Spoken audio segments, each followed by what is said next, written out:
Good afternoon. Before I begin taking questions, I'd like to share a few words on the actions that were taken during today's City Council session, which stand as our latest step in our journey towards good governance and citywide inclusive growth. First, following months of collaboration and partnership with advocacy groups, community leaders, and elected officials, the City Council today passed the Woodlawn Housing Ordinance. This is an innovative and comprehensive measure that will, among other things, protect existing Woodlawn residents from displacement, as well as expand home ownership opportunities and ensure inclusive growth for this historic neighborhood. This ordinance also represents the culmination of an effort that began last summer when we initiated a robust series of community engagement meetings to create a real two-way dialogue around community priorities related to the creation of the Obama Presidential Center. I want to give a special thanks to Alderman Hairston and Alderman Jeanette Taylor. Both were fierce advocates for their communities, making sure that long-term residents were heard, respected, and supported. Thanks also goes to Commissioner Maurice Cox of Planning and his team, as well as Commissioner Marissa Navarro of Housing and her team. Both departments led and participated in a significant process of community engagement, and the fruits of those labors are reflected in this historic ordinance. Thanks to those efforts, this ordinance, along with others we've undertaken, will ensure that not only the Woodlawn community members, but other Chicago residents will be able to fully benefit from the incredible opportunities created by the future Obama Presidential Center, and we are very excited to break ground on that center as soon as possible. Meanwhile, we also made a hugely important step in keeping our residents, particularly our young people, healthy with the City Council's vote to ban the sale of flavored vaping products in Chicago, helping keep them from using these products and developing life-threatening habits.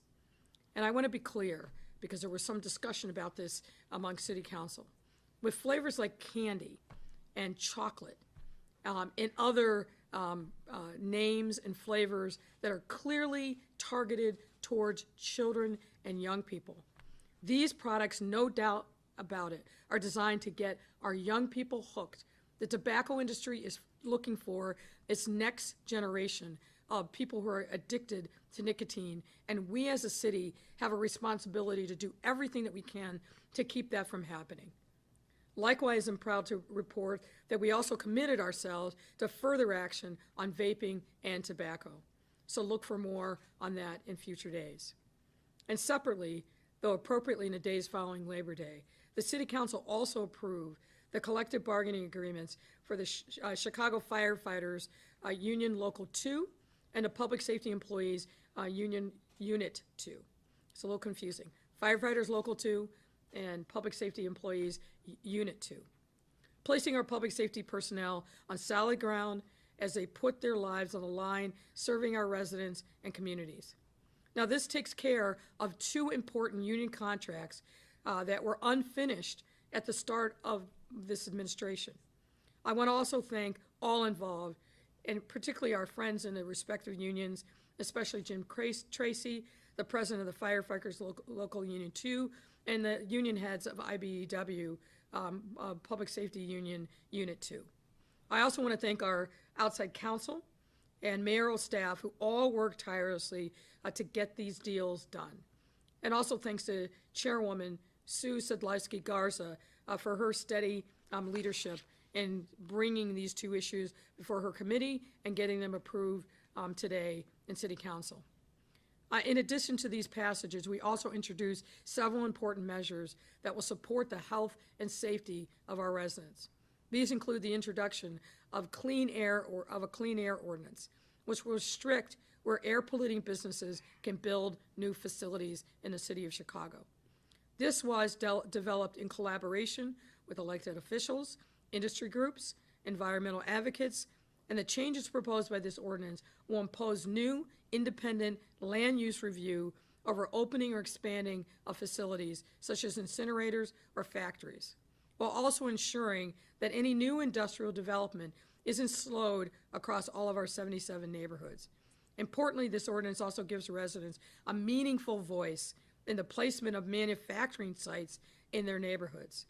At its core, this ordinance is about environmental equity and justice. Now, we will never truly establish an economy that works for all Chicagoans if some polluting industries unfairly burden certain neighborhoods with a false choice of jobs or dirty air. I also want to especially thank Alderman George Cardenas, Alderwoman Susan Sadlowski Garza, and Alderman Mike Rodriguez for their efforts on this important issue. Now I'm happy to take your questions. Mayor, when it comes to vaping, there have been some that have written about it saying that it was watered down, what the ordinance that was passed today. If this is so important, why not ban flavored cigarettes? Why not take it further? Well, as I said, we intend to keep pushing on this issue. This is very personal to me, as I remarked during city council. My father started smoking cigarettes when he was about 13 years old, and he smoked up until about the last year of his life, and he only stopped because he was heavily addicted. He only stopped when he literally couldn't get oxygen and had to go on supplementary oxygen.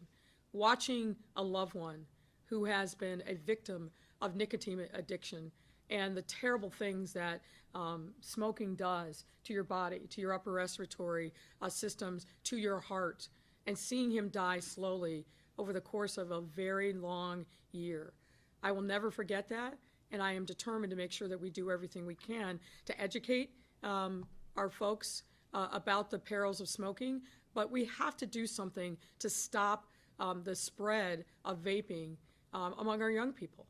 As remarked by many on the city council floor today, and I've got to commend Alderman O'Shea for his really tireless leadership on this issue to make sure that we were able to take some steps today. What's important is that we do take some action.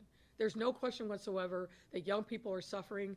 In my daughter's school, we've heard reports of kids as young as the 5th grade using vaping. This is a significant problem, and while we obviously made some compromises to get this over the finish line, we're not stopping.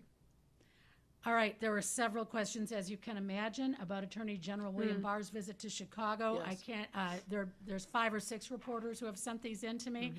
One of them, from Tanya Francisco from WGN, says, can you please react to Attorney General Barr's comments that Operation Legend is taking credit for the reduction in the murder rate here in Chicago?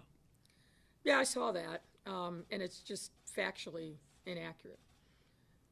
And unfortunately, this federal administration and Attorney General Barr are kind of facts optional, but let me put some facts in to get this into context. We started to see a downward trend in shootings and homicides really beginning in late July. The first additional federal agents that came to Chicago as part of Operation Legend didn't even get here until August 3rd. And those were a trickle over the course of the month. And I'm not even certain that we've gotten the full complement of officers that were promised, because I think some were sent to other parts of the country. Now, to be clear, we value our partnership with federal agents that have been in this jurisdiction literally for decades. FBI, ATF, DEA, the U.S. Marshals. We work, meaning the police department works hand in glove with them on a number of different issues, and those additional resources have definitely made an impact on long-standing investigations, and we've seen an uptick in federal prosecutions. And while I'm at it, let me also give thanks to John Lausch, the U.S. Attorney. So the partnership is important, and it is strong, but nobody should be taking a victory lap. Really, I think that does disservice to the many victims of violent crime, and particularly gun violence in our city. We are absolutely making progress.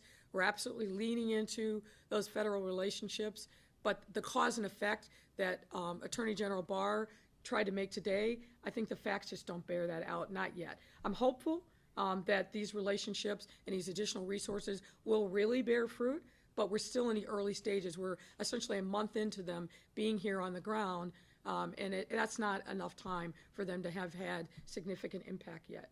You don't believe that it is proof that the police department needs more resources to help in the reduction of crime? No, that's not what I'm saying. What I'm saying is, As I understand the readout from Attorney General Barr, he was essentially crediting Operation Legend for the reduction in the homicide rate. What I'm saying to you is we started to see that reduction even before the federal resources were even here in Chicago. Now, again, we're grateful for those additional resources, and we don't need to relitigate the line that I've drawn over what is acceptable and what's not.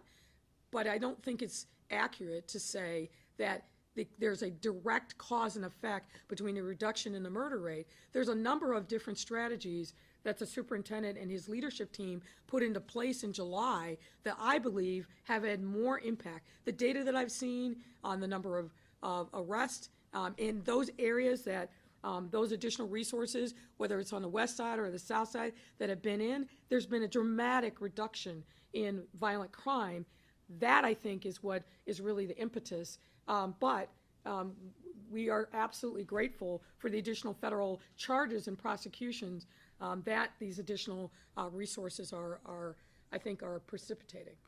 Attorney General Barr noted when asked where were the city officials standing with him today, he said they were invited but felt that it was politics that kept them from being there. No, it was politics that made us decide not to be there.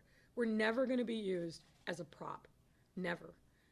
As you are well aware, unfortunately, and it's disappointing, that the president and members of the White House staff, particularly the communications director, continue to badmouth Chicago, making misleading and outright false statements about what's happening on the ground here. I hope that in the time that the Attorney General has spent visiting different locations in Chicago, seeing firsthand I think, remarkable work that our police department is doing, and in some instances in partnership with the federal agencies that are here in Chicago, that he will be better informed about what the actual realities are here in Chicago. I've given him a letter that I hope he will take to heart, and emphasizing the kind of things that I think that the federal government is uniquely qualified to do.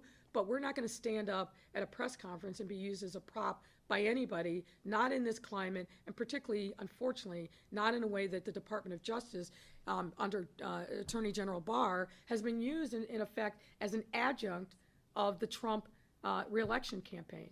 We're not going to do that. At the same time, what signal does that send if the city needs resources and assistance, and then you're reluctant to stand with the Attorney General when he visits the city that they've sent resources to? Well, I think about what would have happened if we were standing there today and the Attorney General Barr is doing a victory lap around Operation Legend. What message would that have sent when our police department knows very differently what the circumstances on the ground are? So we're not going to be used in that kind of orchestrated presentation to mislead the public about what the realities are. The Attorney General spent a significant amount of time today looking at resources that we are using in our fight against gun violence. He visited a district on the south side. He saw our SDSC rooms, our ATC rooms. So he got a lot of information about Chicago and about the Chicago Police Department without the glare of the cameras, so we could have actually a meaningful, not orchestrated conversation. And that conversation, as I understand it, continues. There's a roundtable that's going on, I think, as we speak, and there'll be other opportunities for him to learn about the police department. That's where meaningful engagement actually happens, not a show press conference.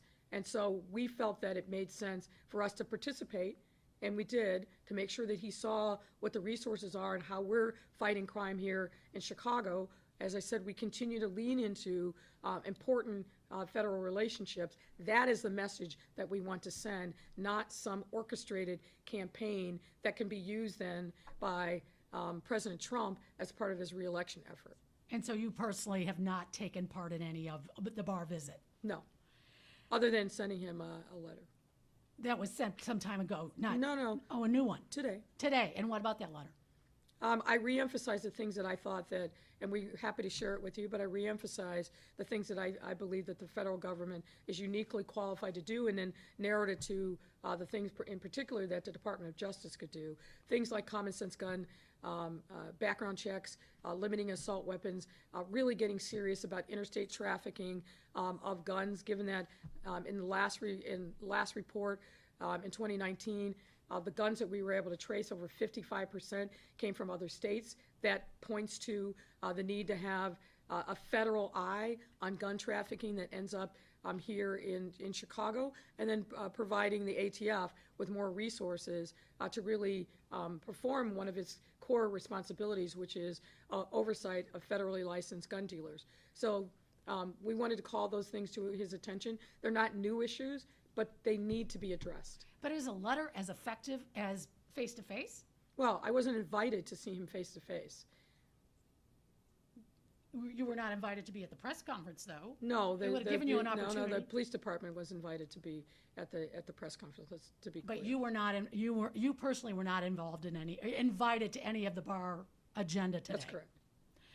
On to the new book by Bob Woodward. What do you think of the book that Bob Woodward is saying that in February, and he has tapes, that the president knew the coronavirus was deadly but played it down? Well, I'm just learning about this as the news is breaking today, and obviously I've not seen a copy of the book or listened to any of the tapes. If what is reported is true, it's profoundly, profoundly disappointing, and really worse than that.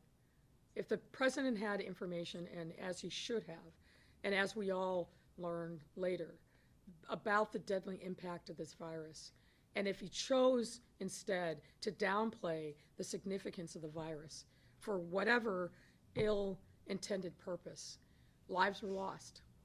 And that's pretty sobering to think about. There's no question that the level of devastation that we have seen across the country, here in Chicago, in Illinois, but really across the country, the number of lives that have been lost, the number of efforts that had to be made by localities because we didn't have the leadership and support of the federal government in responding to what I hope is a once-in-a-lifetime global pandemic. If the president knew all of that information early on and could have done something differently, to me,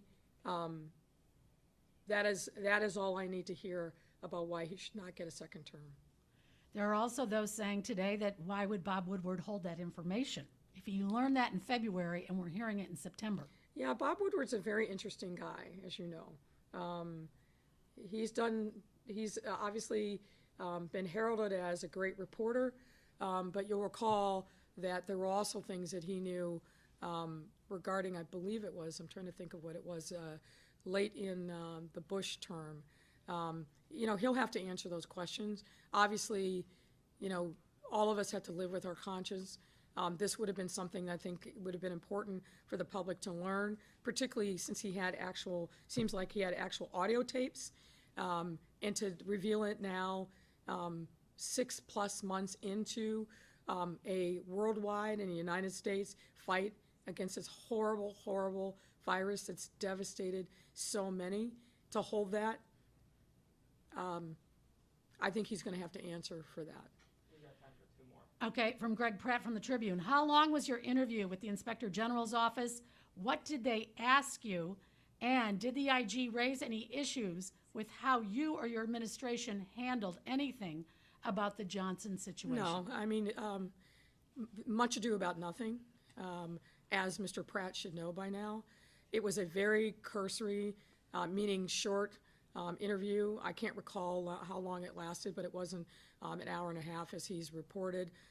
It was very factual, and as I indicated last fall, I expected to be a witness in the IG's investigation, given that I had direct contact with Superintendent Johnson, where he told me facts about the night that he was out, that, as we now know, just simply were not true. So it wasn't about me or my administration. It was solely about the actions of Superintendent Johnson. We've, there's several, but can I do this one on the, We'll give you more time. We've received complaints. This is from the Telemundo. They've received complaints from CTA riders and drivers about the lack of mask and social distancing and the enforcement on the buses and the trains. Does the city plan to do anything about this problem that affects public transportation? Well, we have been working, and the CTA, I'll say, has been working really diligently with members of the public, other transportation stakeholders, and of course, with the unions representing bus drivers and rail car folks to make sure that the CTA was safe, and we'll continue to do that. Keep in mind that the CTA was the only major public transit system in the country that continued to operate at full levels even throughout COVID, because we knew that essential workers were depending upon public transportation to get to and from work. If there are issues, I have great confidence in President Carter and his team. We take safety of all kinds, particularly during this public health crisis. We take it very, very seriously. And if there are specific issues, I'm confident that President Carter and his team will address them. Police misconduct settlements. How much are those settlements impacting the city's budget? And why don't they seem to influence police misconduct? Well, I'm not sure that that's true. Obviously, by the time a case gets to a settlement, the underlying conduct is probably years old, and I don't have the details on every single one of those, the 4 that were approved today at my fingertips, but we absolutely do take these seriously. Part of the reason why I hired and empowered a chief risk officer to address settlements, judgments, and attorney's fees. She has been extremely active in making sure that every single time one of these lawsuits comes in, that we are asking critical questions that need to be asked. Why did this happen? What are the underlying allegations? Who are the officers involved? Is this an issue regarding supervision? Is it an issue regarding training? Is there something unique to the particular unit involved? We're asking the kind of questions that candidly should have been asked for years, but we've been asking them from day one of this administration, and we're using the information that's gained from that process to make sure that we are addressing any new changes in protocols and policies and training. So we are taking this very, very seriously, but it will take some time before we see the kind of market decrease in these cases that I would like to see. We are an outlier. I've said this many times in other jurisdictions across the country, which is precisely why this administration has gotten very serious about making sure that we address any allegations of misconduct. In LA County, they have already said they will not have trick-or-treating on Halloween. Have you looked ahead and had any discussions? What might be happening here in Chicago? What can parents expect? We are looking ahead, and we've really been looking ahead at Halloween for quite some time. I'm not prepared today to kind of roll out what the ultimate decision will be, because we're still engaging with stakeholders. But obviously, this is a very different time, and I don't expect to see mass crowds of trick-or-treating like we have in years past. It's not safe for the children. It's not safe for the adults. So we are working on plans to recognize and celebrate Halloween, which I know is an important moment for many, including the kids in my neighborhood. But we're going to do it in a way that is consistent with the public health guidance. Finally, Amy Jacobson is asking, on Labor Day, you were seen at a public event wearing a mask that said "Good Trouble." What message were you trying to send? Well, I was given that mask. Obviously, that's something that has been talked about a lot with the passing of a real giant, John Lewis, and I was wearing that really in honor of his life and legacy. And for me, what that means is making sure that we continue to press the case for equity and inclusion, and that we continue fighting against institutional racism. I think we owe at least that much to John Lewis for the sacrifices that he made over the course of his life. Thank you. Thank you.